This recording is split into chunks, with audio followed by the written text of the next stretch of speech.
Hello, welcome to Off the Shelf Reviews. I'm always frank and earnest with women. In LA, I'm frank, and in New York, I'm earnest. And I'm Gary.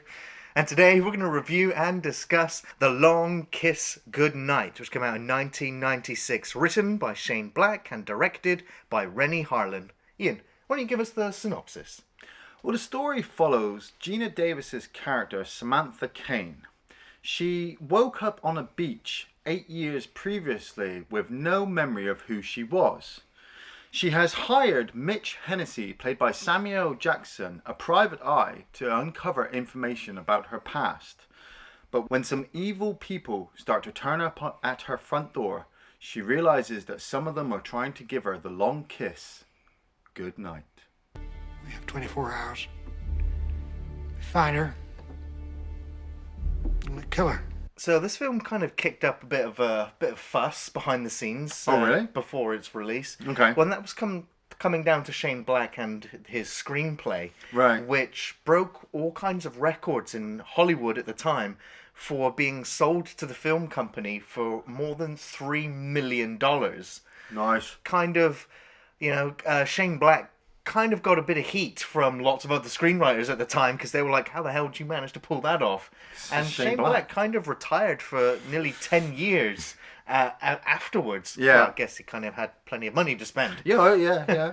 But this film didn't do very well on its release either. And No. a lot of people put it down to the fact that it came out just a year after Cutthroat Island, which starred Geena Davis and her husband and director of this film, Renny Harlin.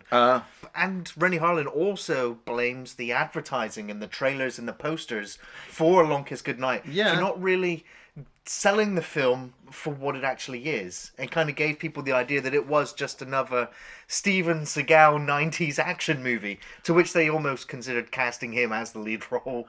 Well, I gotta admit, that's how I kind of felt. I remember seeing the trailer, maybe one Christmas time, back in 96, a long time ago, and majorly just remember the shot of this blonde-haired woman shooting up some Christmas lights, firing with a machine gun really fucking crazy at something. And, and the Long Kiss Goodnight coming up, and me going, wow, that looks like a great Christmas movie. Like immediately, growing up with the Die Hards and the Lethal Weapons, you're like, oh, I need more Christmas action. It's like one of the movies that Scrooge would put on. Yeah, totally, dude. It's what Macaulay Culkin watches when people deliver Right. pizzas with the gunfire.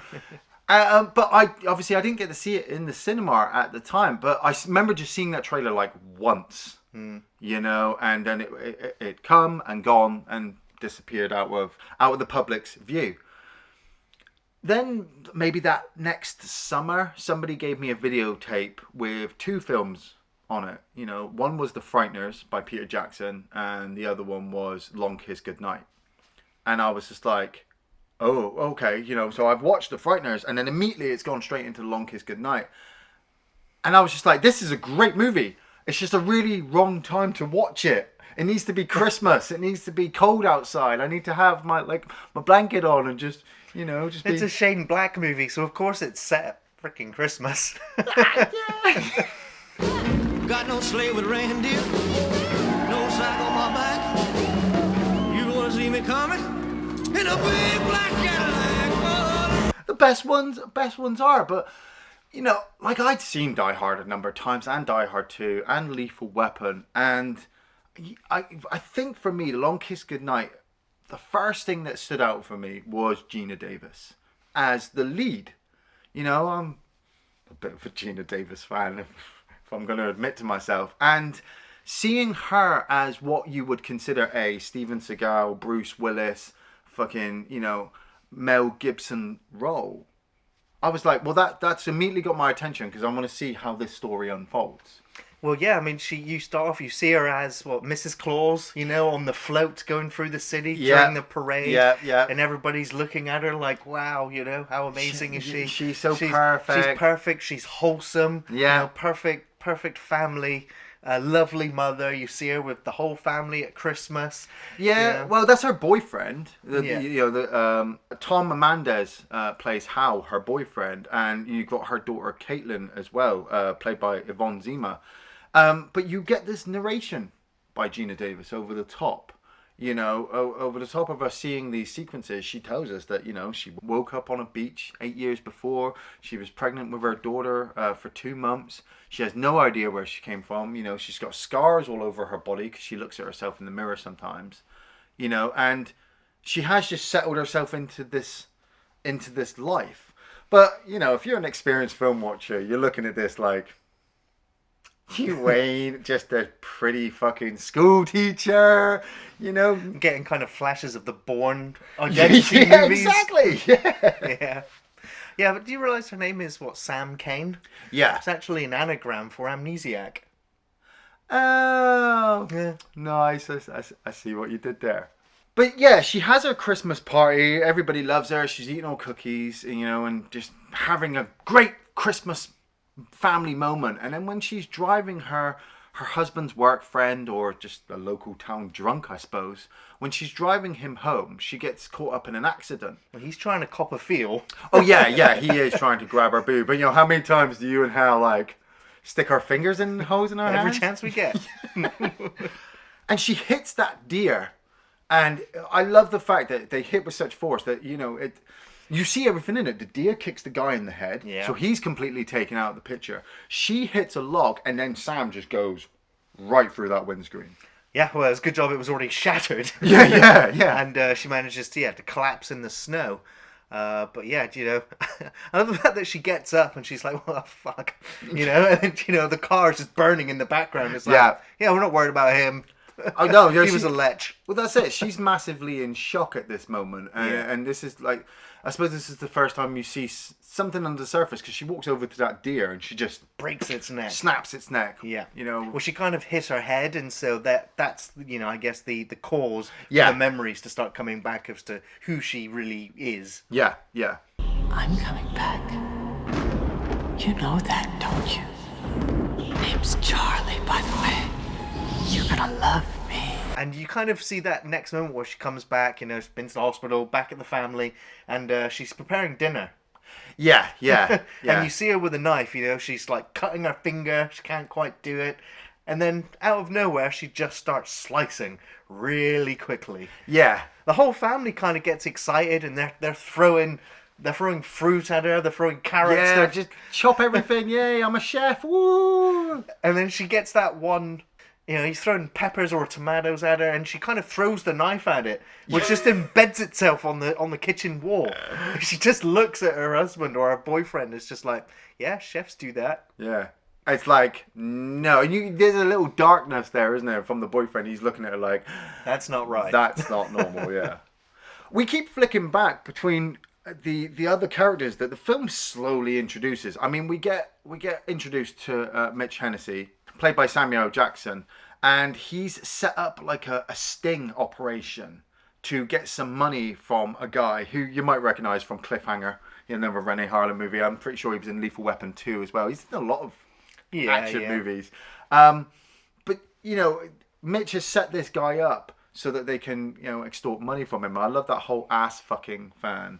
You know, I'm going to arrest you, and, you know, and you're going to go to prison and get ass fucked by somebody. And if they think that the arrest was too violent, I will personally hire somebody to ass fuck you. I'm like, that's Samuel Jackson. And if the case is thrown out because my arrest was too violent, I will personally hire men to ass fuck you for the next 10 years. So if you're an ass fucking fan, you go ahead and mouth off. You know, and you start to uncover that his receptionist, who was the prostitute in the sting operation, has actually found information on Samantha. Somebody who had hold of her stuff tried to use a credit card of hers, and obviously it is now giving them all this other information. But we also get introduced to Jack, a one-eyed prisoner who's sat there just watching TV and notices Sam in this Christmas float and just goes fucking crazy. You know, he is angry. She did something to his eye. Right. Yeah. You know? But we then flick back to Sam, and you start to see the slow surface of Charlie.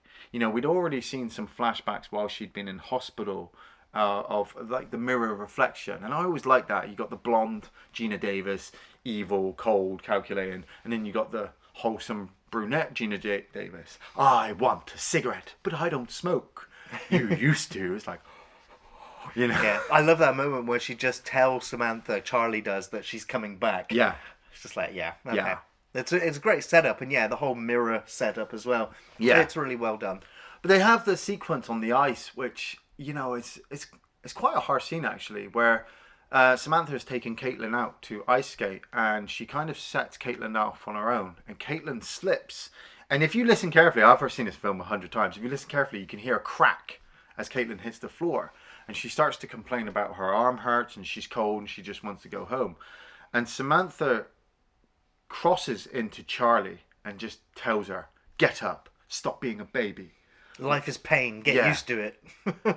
But then you get that quick cut, don't you, where they get back to the house and you see Caitlin's arm is now all in a cast. And the boyfriend, Hal, finds Geena Davis and he says to her, like, you know, it's not your fault. You know, you didn't know her arm was fractured. And Geena Davis is like, I don't remember anything. You know, these blackouts are starting to occur more and more. And Charlie doesn't know what's going on, but, you know, Samantha's in... No, Charlie is in control and Samantha doesn't know what's going on. Yeah, sorry. No, for God's sake, I'm not going to hurt you. It's not me I'm worried about.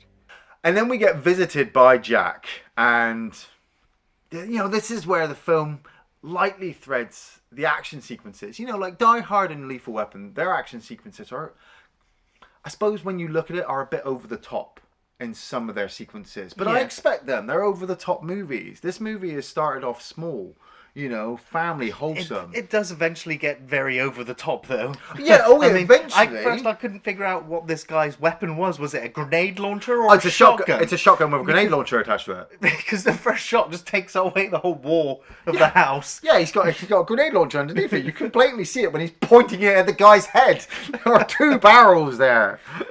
But they have this awesome fight sequence. But I say awesome because you've got Geena Davis kind of playing the naive innocent as well as being the badass that later kicks in. You know, she's fighting with Jack and saves Caitlin by just like throwing her through the wall to the treehouse, which is like, oh, that's ridiculous. You're lucky that was there.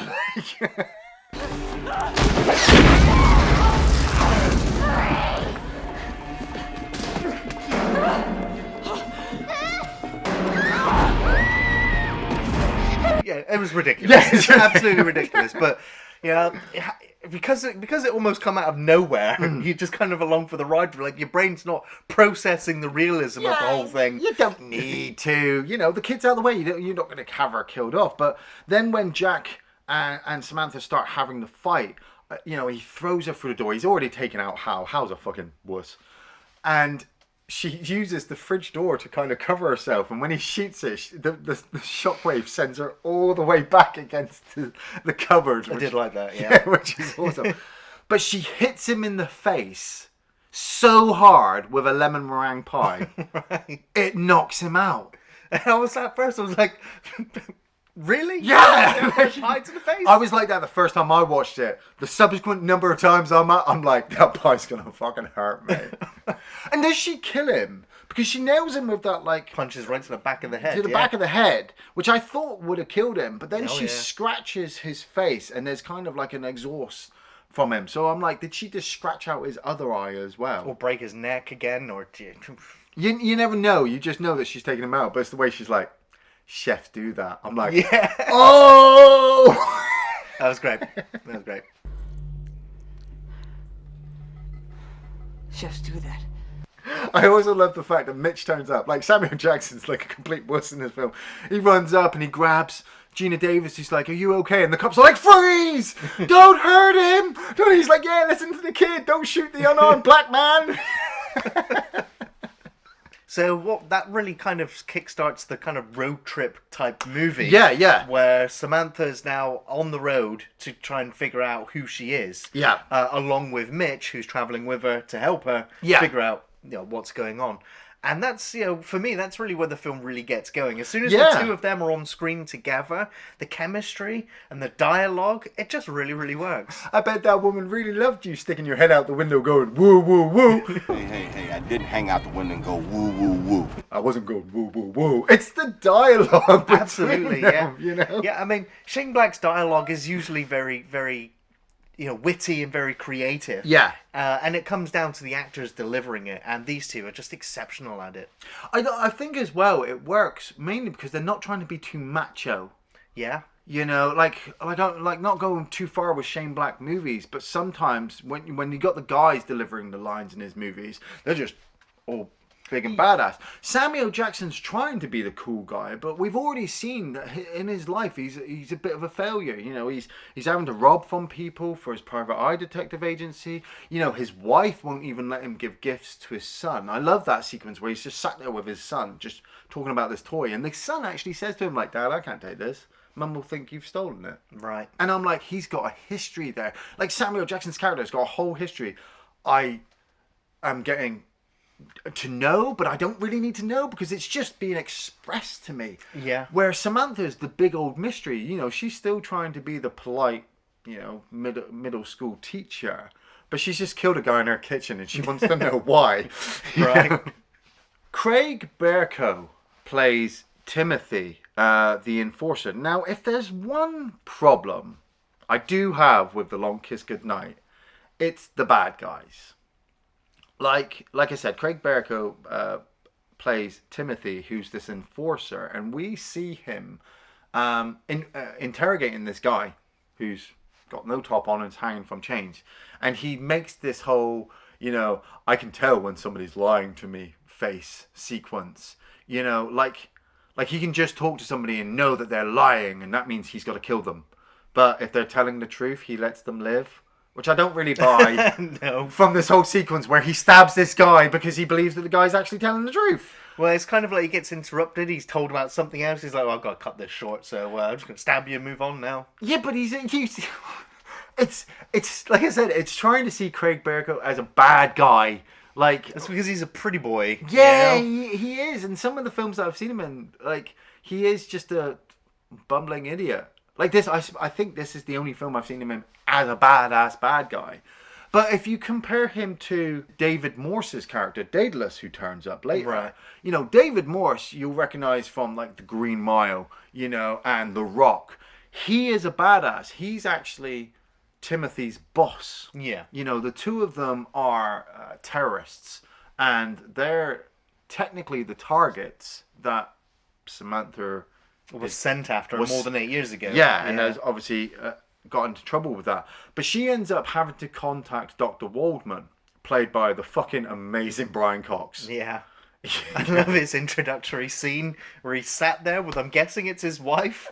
I think it's his wife. Is it his sister? Is it his mother? I don't know. She looks completely disorientated by why she should be there. And Right. Brian Cox hitting her with this line dialogue about her dog licking its ass. What's wrong with the dog? Well, what's wrong with the dog? It's simple. He's been licking his asshole for the last 3 straight hours. I submit to you that there is nothing there worth more than an hour's attention. It's either gone for good or there to stay. I'm like, fucking hell, But then he answers the phone to Samantha and realizes over the phone that, this is... He thought that she was dead. Everyone thought that Charlie was dead. Yeah, and now, they're going to have to bring her in. They're going to have to debrief her. Because Well, he used to be her old CIA boss. Yeah, her handler. Yeah. She was recruited by a Mr. Perkins, who we've already seen in the movie talking to the president. And like I said, this is one of another problems that I have that kind of connects into the Timothy Daedalus characters, is that the president finds out that this agent is in hiding and is obviously really, really pissed off that the CIA have kept this information from him. So now he's basically turning around and said, well, all that funding you wanted, it's going to go to healthcare. I'm like, no, it doesn't. No, it doesn't. And, the Mr. Perkins character is kind of entwined into this whole thing. I mean, I'll get into it, but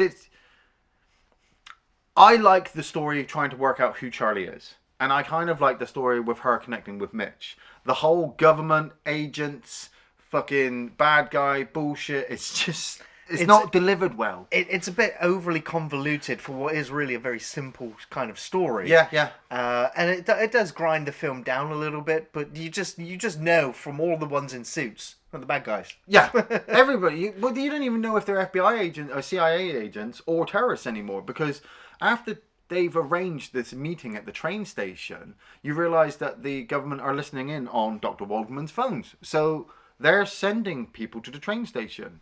But I love that little moment that you have in the Holiday Inn.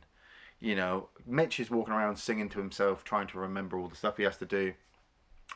Samantha gives him shit for smoking indoors, and he's just like, Jesus Christ, will you calm down? You used to be so much more calmer.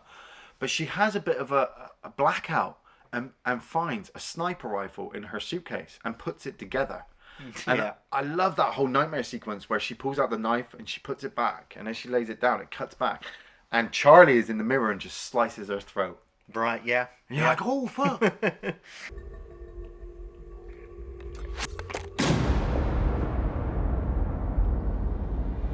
Yeah, I mean, it's just telling you the story with just a few flashes of imagery that what's going on in her psyche. Yeah. And she almost kills Mitch, and Mitch is just like, fuck this, I'm out of here. And there's that beautiful moment, it's one of my favourite scenes, where they're sat in the car driving, and Many Rivers to Cross by Jimmy Cliff is playing in the background. And he just gives this whole back history about how he used to work for the cops, you know, and he stole some bonds, and they were found in his locker, and Samantha's just like, your partner told them. He's like, no, I stole them. They just found them there.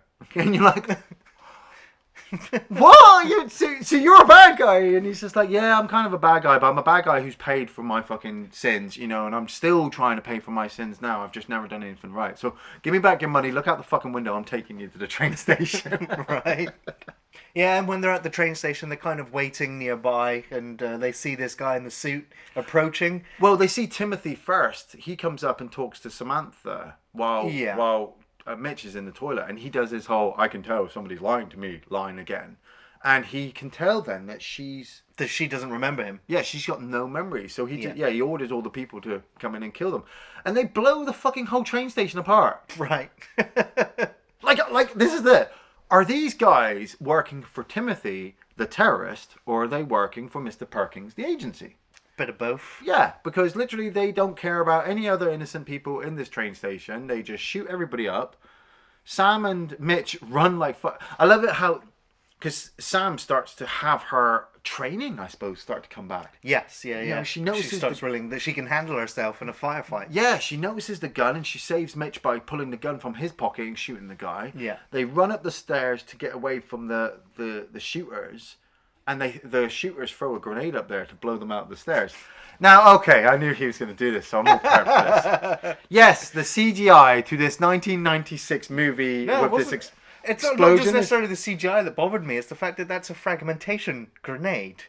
Grenades don't cause big, huge, slow-motion fireballs. Well, and if they did create a fireball, the fireball would move so fast that there was no outrunning it. So the fact that it was a CGI fireball, it felt like real fire. It just felt like they were composited in front of it. Where Samuel Jackson's like, shit, run! And they start running, and she stops and shoots the window, and then the grenade explodes. And then, of course, she shoots at the snow beneath them. Oh, that I can totally buy. That I can totally get, because the force of their fall and her breaking the ice, yeah, that's going to save them. I mean, I know the fact that the fire funneled up the corridor. Yeah, right, exactly. I was just like, but frag grenades don't do that. Even though I don't know much about weaponry, but I know grenades don't do that. But what also surprised me was that, I mean, was there a swimming pool outside? Like it's a pond, isn't it? It's a frozen over pond. Yeah. You know, I mean, you say about the grenades. You say about the grenades as well. I mean, at the time, 1996, people weren't paying attention to weaponry.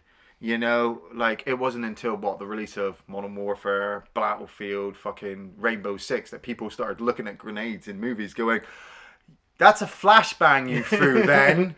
Oh shit, we better fucking change the colour on. You know, best put real bullets in the guns. But they climb out of the ice, and just as they're about to be attacked again, Dr. Waldman rescues them. I love that line where they're running up the stairs and Sam's like, what happened? He's like, I saved your ass. It was great. like I'm the fucking hero. Right. And they jump in the car with Dr. Waldman, and as they're driving away, Brian Cox starts to relay information to them. He pulls out all the guns to everybody. Here, Sam, here's a gun for you. Here, Mitch, here's a gun for you. And here's one for me. How many guns have you got? One on my hip, one on my side, and one next to Mr. Wally. Nobody will actually pat down another agent's dick. I'm like, I've got to remember that. Stick the gun next to your dick. But they stop, and after divulging all the information to Mitch and Samantha and Mitch are a little bit concerned. Now, I never believed Brian Cox is the bad guy. No. And them now just beating him up and running away is the stupidest fucking thing they could have done. Because for the 10 minutes you've been with him, he hasn't tried to kill you. And he just evac you out of a big firefight. Yeah, so he's a good guy. But, the fact that you've just beaten him up, jumped in the car, and now you're driving away to David Morse's location. Now, obviously, spoilers, I already spoiled it, that David Morse was the bad guy. Yeah, well, they believe that he was the one that she was engaged to beforehand. Yeah. And so she's kind of gone there to kind of talk with him and find out who he is, because he might be the father of her daughter, etc. Yeah. Of course, yeah, she didn't know that. No, it's all the postcard that was sent to say that she was engaged. We get told by Brian Cox is actually all the information of her given to the agency that she's found her target and that she's going to kill him. And so it turns out that Luke is Daedalus, the terrorist that she was sent to destroy 8 years before. And so she kind of just gets, surprised, sucker punched. She gets knocked out. Yep. And then she gets tied up to a big watermill. Fucking love this. I love the setup, the scene. It's all great. But when you think about it, it absolutely makes no fucking sense. Why not? It's freezing cold water. Having the watermill and the contraption that's set up with it. Right. Like a watermill is used to create energy, for like a mill. Yeah. What is the point of having a watermill that you have to manually turn? That completely How deflates. How do you know that Daedalus hasn't constructed this to torture people over the last 10 years? That is exactly it. That is the only reason why this entire contraption could have been built was as a torture device. Right, and I totally buy it because Daedalus is the bad guy. This is like his own house. It's like not going to use it as his own private kind of torture chamber. Yeah, it is. This is the place. I mean, he's chopping wood outside when we first come across him. He's living here with his army. Right. Okay. He's and we find out after the incident that it's got a chockload of weapons. So this was I see it as this is Daedalus's base, and the watermill is a torture device. He just uses it to torture people for information. But I love the fact that Geena Davis is going out of her way to, obviously the water's not fucking freezing cold. I get that. But, she's wearing a tiny light white dress. She's in her underwear. She's tied to this wheel and the thing's going down and putting her underneath the water. That's fucking dedication to your acting. They could have easily just covered it by putting the stunt double in there and just, angled the camera in different ways. But I think for me, Geena Davis wanted to have people fully believe that her character, Samantha Cain, was going through this. Yeah. And the makeup as well, that the more that she starts to come out, the bluer she gets, and you just start to see, you see flashbacks of her having the flashback of what happened that night. She was captured by Timothy. We realized that Timothy was the guy she slept with, and that he had assigned. I don't understand why Timothy's a fucking dumbass. Why he didn't just shoot her in the boot. Why he had to get Jack to take her out and inject her with something near some cliffs. Maybe they were meant to make it look like an accident. I don't know, but who believes that when it comes to government black op fucking assassins, that they accidentally drove off a cliff? Well, yeah, but when they've got to create elaborate torture devices in their fucking basement. That is true. I'm just like, there you go. They watched way too many James Bond movies. But we see that in the flashback that Samantha woke up after Jack tried to feel her up, and she stabbed him in the eye with a needle. He shot her in the head, grazed her, and she fell off the cliff, and that's how she became Samantha Cain. But I love that scream she gives as she comes up.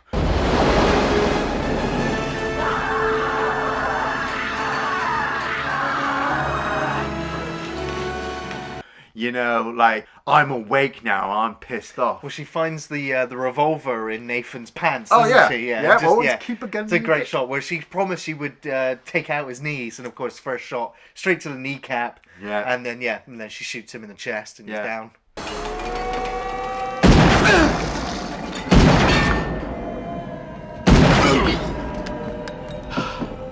Literally, for me, the first hour is Samantha Cain, and then the second hour is Charlie Baltimore. And this moment where she escapes from Daedalus, kills everybody, and finds Mitch tied up naked in the basement, beaten the fuck out of.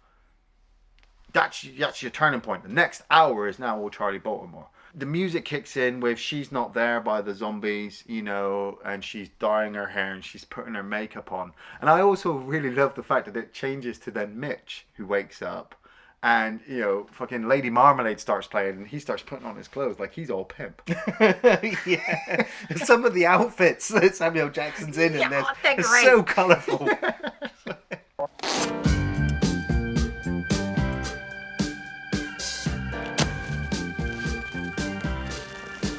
And this is the way that Sam walks up, or Charlie at this point walks up. She's like, "Oh, you're weeping. Hey, look at my breasts." I'm like, "Lucky bastard!" And she rips it off. Yeah. You know, your guy bites the girl on the ear, you know, distracts her from her virginity being taken. He's like, what the fuck?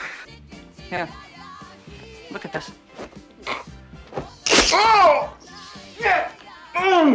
Charlie then contacts Mr. Perkins to call in. And like I said, this is where, I mean, this isn't really spoilers actually, it's a turning point for the movie. This is where I realise that the story is a little bit massively convoluted, because Mr. Perkins, over the last 8 years, has had his budget cut by the American government so many times that he's actually been hiring Timothy and Daedalus as his potential buddies to cause terrorist attacks in America so that the CIA can get more money to cover them.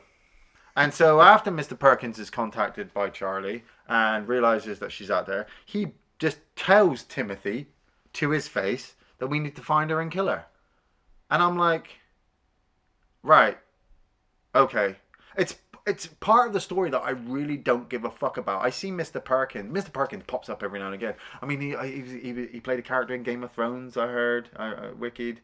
But, you know, he literally turns up at little points. Like, he's not the bad guy, but then he's definitely not the good guy. You know, but then compared to, say, Timothy... He's definitely a bad guy. Oh, yeah. But he's not a very good bad guy. Like, he stands there and says, "Timothy, you got to go out there and kill her." And I'm looking at Timothy like, that's a cold-blooded psychopath killer machine down there. But he's been hired by somebody who wants to cause terrorist damage to America in order to get funding. Yeah, Mr. Perkins is a pencil-pushing prick. That's all he is. He's worried about budget funding and cuts and all that kind of shit. And I'm like, ugh. But Samantha is obviously in on this, and she goes, "Well, I don't fully trust Mr. Perkins, so he'll either send somebody to kill me, which means I don't trust him, or he doesn't." And she tells Mitch that she's going to use him as bait. Yeah. You know, and she also tries to flirt with him. And there's this little point in the hotel where, you know, she's getting close to him. She's trying to kiss him, and he's like, "What the hell's going on?" Like, he hasn't been laid in ages, and this hot woman's trying to come onto him, but he actually doesn't in a weird way, he doesn't recognize her. Well, yeah, he pulls out the torn family picture. Yeah, and just says, "This is who used to be a calm, collected, school teacher." Yeah. And now you're behaving like this, like blowing me is going to make your family disappear. Yeah, it's like, it's not going to happen. That's not who you are. And so yeah, by confronting her like that, it kind of gives her a moment of pause where she realizes that, yeah, there are kind of two personalities in there. Yeah. And one is trying to dominate the other. Yeah. And that kind of internal conflict is what would continue throughout the film, because it's not long before her daughter is kidnapped. Yeah. Well, they are attacked by some guards first, and she takes them out and goes, "Well, fuck this, I'm leaving the country," and takes Mitch with her. And tells Mitch that she needs the safety deposit key with all the numbers filed off, because it leads to a safety deposit full of money. But that key is on a charm bracelet in which she put on her daughter's cast at the beginning of the movie before she left with Mitch, and also wrote her phone number on there. So once she returns back to her family home, she starts to get emotionally attached to Caitlin. And I think she does get the key, doesn't she? She gets it from the teddy bear. Yeah. And she is planning on leaving. But it's when Timothy rings her and says, hey, I got your kid. And Samantha, Charlie, says, how do I know this? And he's like, where the fuck do you think I got the mobile number? Right. You know, I need you here so that I can talk to you. How the fuck they do this next bit, I don't know. Like some guards attack Mitch and Sam, and she kills them ice skating across an ice rink while shooting a pistol is fucking awesome. Like 3 headshots. Yeah. But then she gets in the car with Mitch, and after getting the phone call from Timothy, they drive to a telephone company? Why don't we try the phone company? Think you can get here in under 15 minutes?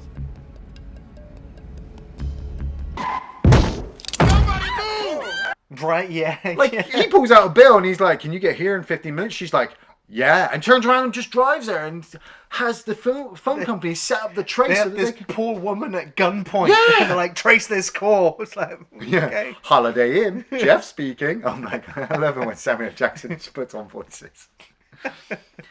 But this is where Sam starts to realize that everything that we've been hearing about Operation Honeymoon is coming to the fore.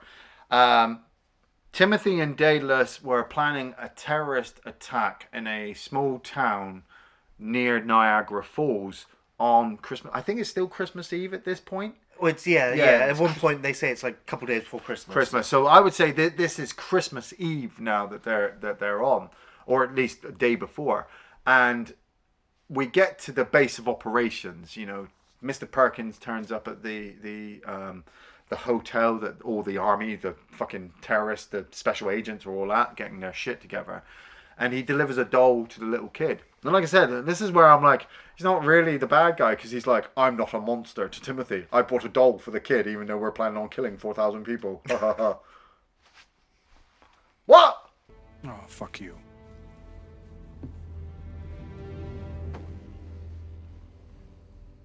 But Sam and Mitch, they turn up.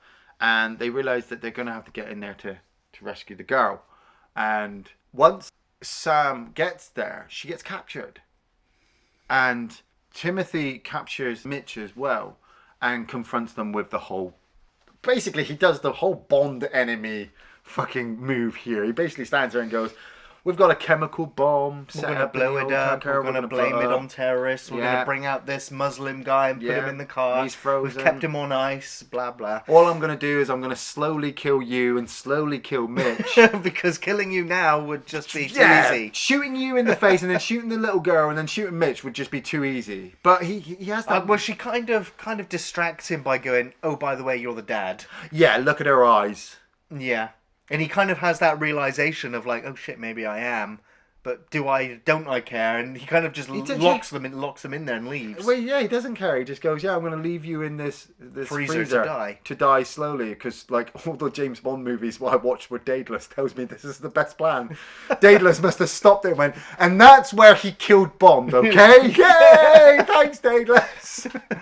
Because Sam, after their first capture, had all the time in the world while hiding in the basement with Caitlin to take the doll that Mr. Perkins had given her and store kerosene in its asshole, because this is one of those pissing dolls or peeing dolls. So she must have held it on the floor and then just immediately squeezed it so that it sucked in as much kerosene as she can, because now she's going to smash a hole underneath the door and pour the kerosene out.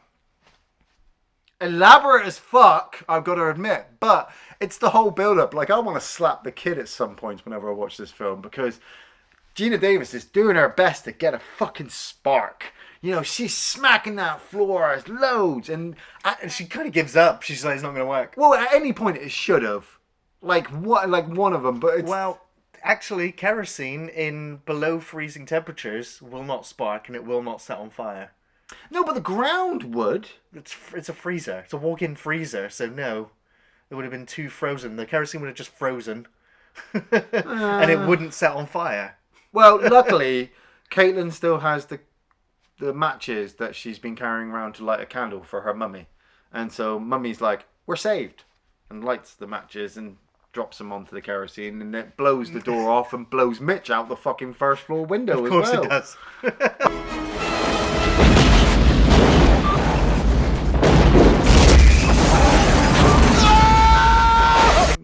I gave up physics on the movie once the film started. Well, yeah. I was just like, it is very silly, but because it happened so fast, you just kind of like, that was cool. But if you think about it, you're like, that's completely impractical. Oh yeah, but it's like the whole fire hose sequence from Die Hard, isn't it? Just out the window. Literally. Literally. Caitlin and Charlie escape, but they're separated, and Caitlin uses her wisdom that she must get from her mother to climb into the toolbox of the truck to escape. Charlie gets back. Wait, the truck with the bomb on it. Yeah, the truck with the bomb on it. The big fucking tanker. But Mitch is close by, and after talking to Samantha over the radio, he attempts a rescue. And Samantha tries to lay down cover and fire. And I really like this sequence. Well, yeah, she tells him not to do it, actually. Because there's so many, enemies nearby. And he's injured, and he's not a highly trained agent. He's going to get hit. But he doesn't care. He does get shot up. Yeah. To the point where, he took one to the leg, takes one to the chest. Yeah. You're like, well, this is, Mitch has kind of redeemed himself, by helping this family. And now he's going to pay for it. Yeah. And in the original test screenings for the film, in the script, Mitch dies here. Yeah, but somebody at a test screening went, "Hey, no! You can't kill Sam Jackson's character." So they rewrote it, which I was like, fucking awesome. Yeah. Nobody, it was just like, we can either kill Sean Bean or Samuel Jackson. Sorry, Sean Bean.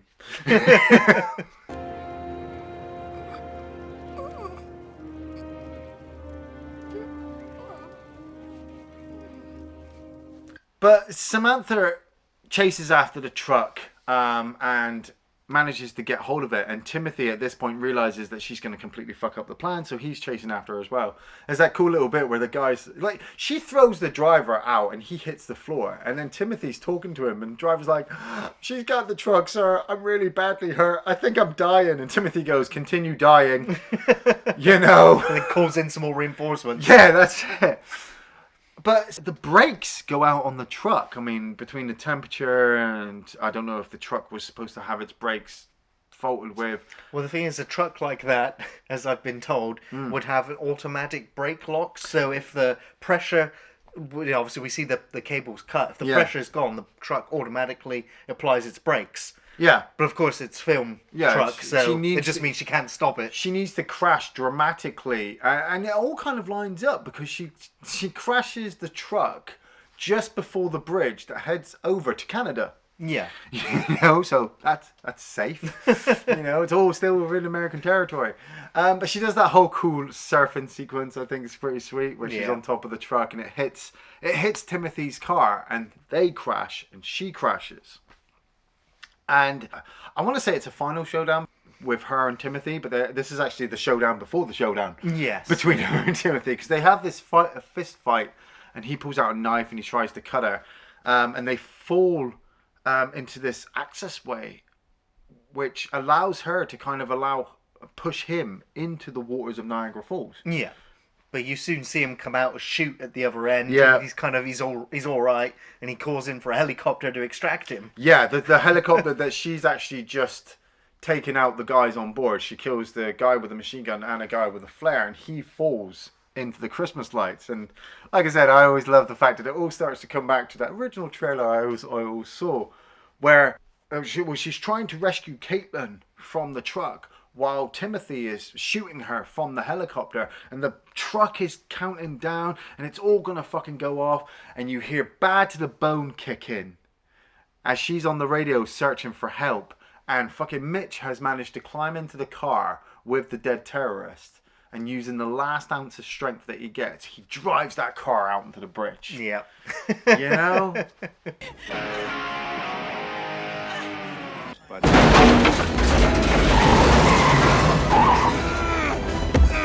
That's right! You can't kill me, motherfuckers!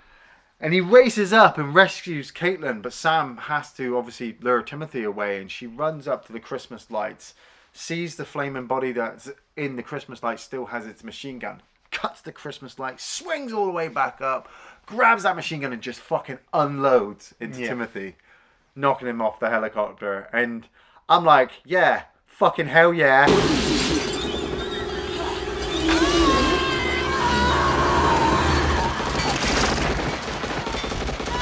There's one of those great moments where she's like, I said you'd die screaming and I would watch.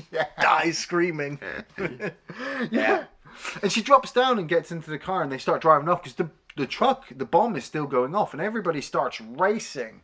Like the agents or the terrorists or whoever racing onto the bridge to rescue, to stop her. And the bomb explodes. Yeah, well, she's in the car with her daughter, with Mitch, driving away. It's one of the biggest explosions in action movie history. I mean, it's definitely a miniature because you see the cars flying, the bridge exploding. You know, I love that wide shot where you see the car going off to the left and the explosion, the fireball chasing after it. I was like, it looks really good. It's really effective. I love I love it. I also hate it. The fact that Caitlin's just like, watch out for the cars, and Samuel Jackson shoots her this look like, what the fuck you think I'm doing, bitch? I'm fucking dodging the fucking cars. Don't hit the cars!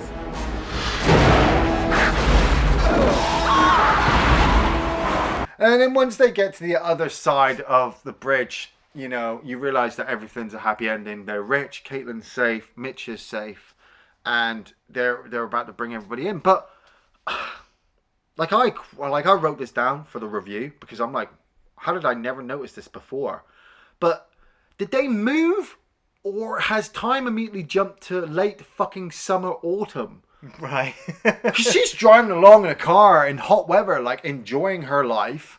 You know, I can only assume it's a couple of weeks, maybe a couple of months after Christmas. You know, the president is talking to her, thanking her for all the shit that she's recently done. Because we don't get told the time delay. No. Which it's just after. And yeah, we're going to say, because Mitch would have been hospitalised after that. And so we see him on a talk show. Yeah, he's with Larry King. You know, Larry King mentions about how Mr. Perkins has been indicted for treason. You know, and we're going to find out all the reports.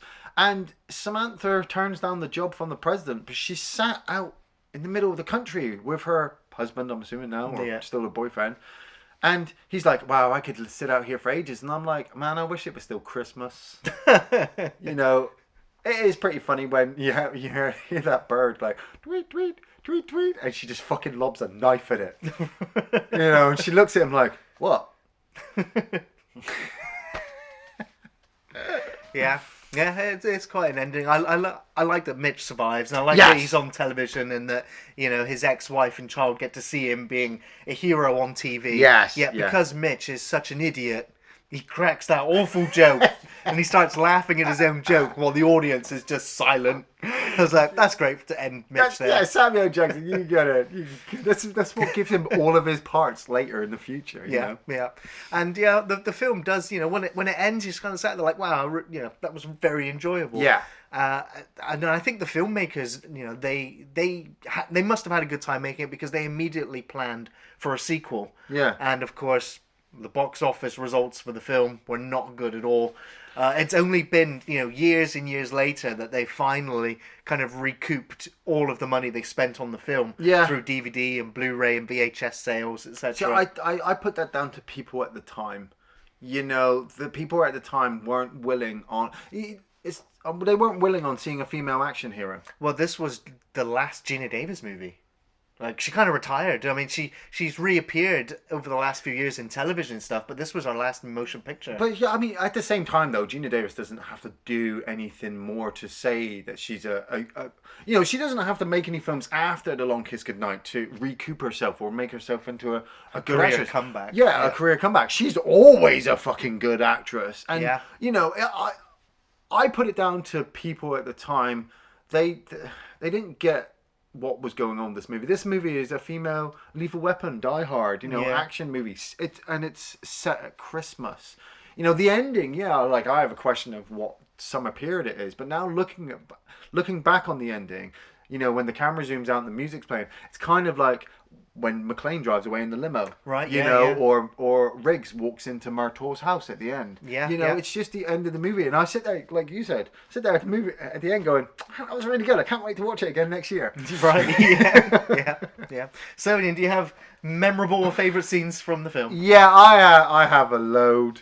I mean, I love the Samuel Jackson bits, you know. I gotta admit, a lot of it is just the dialogue pieces after really, really good sequences. You know, the whole ass fucking fan dialogue sequence from Samuel Jackson. You know, it's like, do you really need that? No. But it sets up his character and gives him this credence to be able to deliver this really, really cool line. Chefs do that 1 and 2. You know, her chopping the tomatoes and then lobbing the knife into it. She's got pie all over her face. Yeah, and you're like, what the fuck? And then taking out the guy, you know, when she's got pie on her face, she's just like, yeah, I'm a badass. I'm like, yes, you are, Geena Davis. I love the sequence where he's singing, I'm not talking about linen. And she taps him, she goes, it's not about linen, it's about moving in. Like, I heard that song and I always sung it for like years that it was linen. Because I didn't really listen to the dialogue. And then years later, with the magic of YouTube and Spotify, I put it in and went, that's the lyrics. That's the lyrics, and totally changed the song now. The song's not about linen. It's not linen. Yeah, whatever. You know, I love the bit where he's telling his backstory about him when he was a cop, you know, and like I said, Many Rivers to Cross, love that song playing in the background.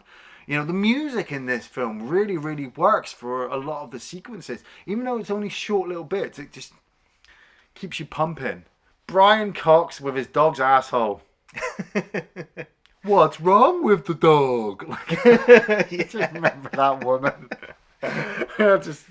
Brian Cox is absolutely great. Yeah. You know, he has that great bit as well where he pulls up the notepad. I found the address next to what appears to be a topless bar and a picture of a dick. It's a duck, not a dick. Sure it is. I love the train station attack, the jumping out the window. Yeah, okay, the grenade is whatever. But I gave up on the seriousness of this movie. Like at the beginning, when I knew it was done by Shane Black and the guy who did Die Hard 2. Right. Like, remember that sequence from Die Hard 2 where the grenades get thrown into the plane? Yeah. The whole ejector seat thing. Yeah. Fucking. I love Mitch singing "Bad Motherfucker," like da na na na na, putting the keys in my pocket, da na na na na, putting the cigarettes in the right, da na na na na. Just remembering that shit just helps. Yeah. He knows just what to do, 'cause I'm a bad motherfucker. You know, I'm a bad motherfucker, and then Brian Cox like walks up on him with a gun. Yeah. Like, no, you're not. Samuel Jackson has gone on to say that Mitch is the favourite character he's ever played Really? in all of his films. Oh, yeah. So- I love Mitch. Like Yes, I said, Mitch is great. His clothing as well. Like, he can Exactly. make anything look pimp. It's Samuel Jackson. I'm not going to question nothing. Fuck that. No, he's a bad motherfucker. I love it when Samantha is reborn, and like I said, when Mitch is reborn as well. Like, I could stare at Geena Davis do her hair and makeup like all fucking day. Like, yeah. You know, and like I said, the music just works so well. Like, she's not there. Like Samantha's not there anymore. It's now Charlie. Charlie's in charge. But part of you doesn't want that because you've had that connection with Caitlin. Sure, of course, You know, the mum-daughter thing, and you want her to get back to her. I love the bit where they've just realised that Mr. Perkins is the bad guy. And he turns to Sam while they're driving in the car and he goes, "Oh, you don't need me anymore." And she goes, "Yeah, that's right." And she kicks him out the car. And he hits the floor. And Mitch just lies there and pulls a cigarette out and just lights it and just kind of waits. And she comes speeding back around the corner and opens up the door, like, "Get in." And he gets up really slowly and casually and gets in the car and he goes, "Oh, so you found a use for me then?" She goes, "Yeah." Yeah. Get in. The catching the kids smoking, it started off at the beginning really, really well, where she's like, "They'll never find the body if I catch you smoking again." And then it follows up where she catches him in the snow and she steals the cigarette and then hands it back and she goes, "Right, don't tell anybody or I'll blow your fucking head off." And he pisses his pants like, you know that kid's going to do well in his grades from now on. Oh, yeah. Like, yeah. like he's psychologically traumatized now. Fucking hell yeah! Like he would never mess with anybody. And just like the whole final action sequence, I suppose. You know, Mitch trying to save the day. You know, Samantha trying to save the day. The whole fucking truck crash sequence. You know, yeah, okay. Some of the special effects are a bit. But it's 1996. I've completely looked past that shit. Maybe it's Geena Davis. I don't know. But, you know, shooting Timothy from the fucking Christmas lights. From the first time I saw it in the trailer to the 20 millionth time I see her do it in the movie. She cuts that wire, flies all the way up, fucking blasts him out of the helicopter. He hits the bomb. They drive off. Boom, boom, boom, boom, boom, boom. Yes. Yeah. I even love her just coming down the line of lights as well, just breaking them all as she comes down. It's like, yeah, okay. Yeah, there's so many memorable moments in the film. You've named quite a few of them that I really like. Sorry, man, I really like this movie. I really like the sequence where they're trying to get information and Samantha leads this guy down the back alleyway. Oh, what the guy who put the informant or something? Yeah, and Samuel Jackson Mitch, he kind of comes up with a gun. He's just like, right, got him now. And then the ham and rice scene. And Carly's just like, what the hell are you doing, you idiot? Like, I was waiting for all of the other goons to come around. Like, there's never just the one. Like. Yeah. And she's like, are you stupid? And he's like, well, I take lessons in being stupid. Yeah. And the guy's like, I've still got this fucking gun. Yeah. Whilst you two have this fucking tiff right in front of me. She kills him and kills the other guy without even breaking a sweat. Yeah. So I was like, that was a great little moment. Yeah. I love the first 5 minutes of the film. It really just immediately gets you right in the spirit and the mood for what's to come. Yeah. Especially, you know, setting up this whole family really, really well, so that when the terrorists turn up at the door, you know, it comes as a surprise, and then it's a roller coaster ride from there. And weirdly enough, for me, this one, unlike Lethal Weapon and Die Hard, that are set at Christmas, but don't really have a Christmassy feel. You know, there's not really that much only snow. Moments where they're at the where they've got the Christmas trees or the lights or the song plays. Yeah, the song plays. Where this one, it starts, you've got your snow, it's cold. Christmas songs. It makes me just go, yeah, I just want to snuggle up night before Christmas and put Long Kiss Goodnight on. Yeah, yeah, absolutely. And I suppose if I've got another favourite part of the film is when Carly is driving the truck. Yeah. And she just looks straight at the camera and says, "Suck my dick." Yeah, you fucking bastards. Geena Davis got potty mouth on her. Oh yeah, there's a lot of swearing in the film. Yeah. But it just feels appropriate. Suck my dick. Every one of you bastards. I'm definitely going to be recommending The Long Kiss Goodnight. I had such a good time watching this film. And there's a lot here to love. So it easily gets a high recommendation from me. Shane Black's screenplay is excellent. And the dialogue is witty and it felt fresh. Yeah. Even though it did feel kind of unbelievable and unnatural at times, it works in the film.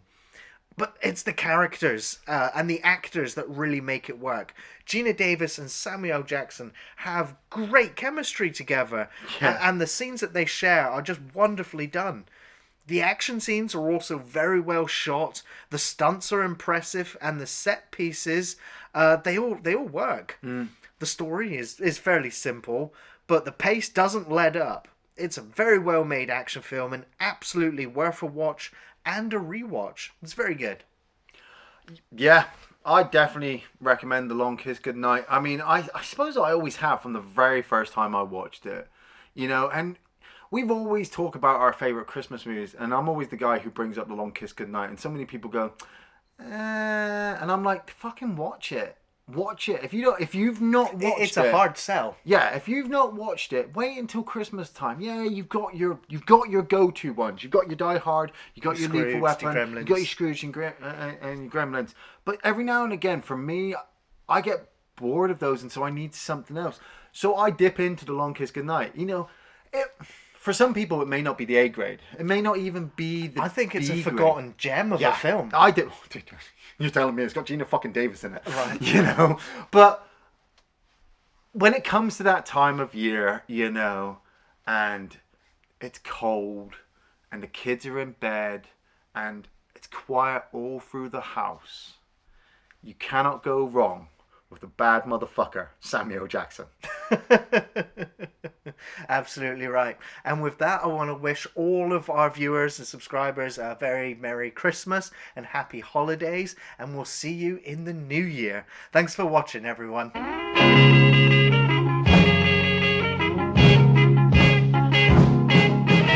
Out of all the reindeers, you know you're the mastermind. Run, run, Rudolph. Randolph ain't too far behind. That's right! You can't kill me, motherfuckers!